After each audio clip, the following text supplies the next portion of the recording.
শহীদ হাদি দেশমাতৃকার অহংকার। কলমে ও আবৃত্তিতে আমি গোলাম ফেরদৌস মনির। বিপ্লবীগণ কখনো মরেন না, বরং অনন্তকাল বেঁচে থাকেন মানুষের আন্তরিক কৃতজ্ঞতা ও ভালোবাসায়।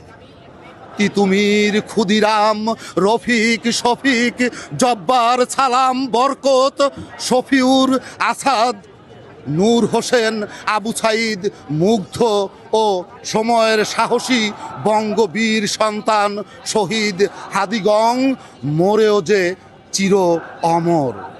নিজেদের বুকের খুনে লাল সবুজের পতাকা খামছে ধরা শকুনদের সামনে বীর দর্পে করেছেন অগ্নিঝরা প্রতিবাদ, যা অনেকটা আগ্নেয়গিরির লেলিহান শিখাসম।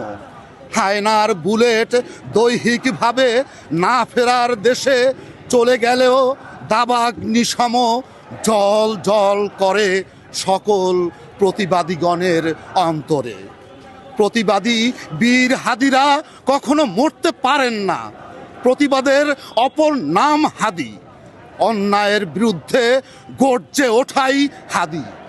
সদা সত্য ভাষণের বলিষ্ঠ কণ্ঠস্বরের নাম হাদি। মজলুম জনতার মুক্তির তরে প্রতি ঘরে ঘরে জুলুমবাজদের বিরুদ্ধে দুর্বার প্রতিরোধ গড়ে তোলার নামই হলো হাদি। দাদাদের দাদাগিরির সামনে দাদাদের চোখে চোখ রেখে ধমক দেওয়ার মতো সাহসের নামই হলো শহীদ হাদি। মরেও বেঁচে থাকে হাদিরা। হাদিদের যারা মারে এবং মারায় তারা বেঁচেও যেন জিন্দা লাশ। পরের জন্য কাটলে খাল, শেষে নিজেদেরই হয় যে সার্বিক সর্বনাশ। বিপ্লবী লাল সালাম করছি জ্ঞাপন চোখের জলে, শহীদ হাদির বিদেহী আত্মার জান্নাতি নাজাদ। হে মহান মাওলা, আপনি করুন দান।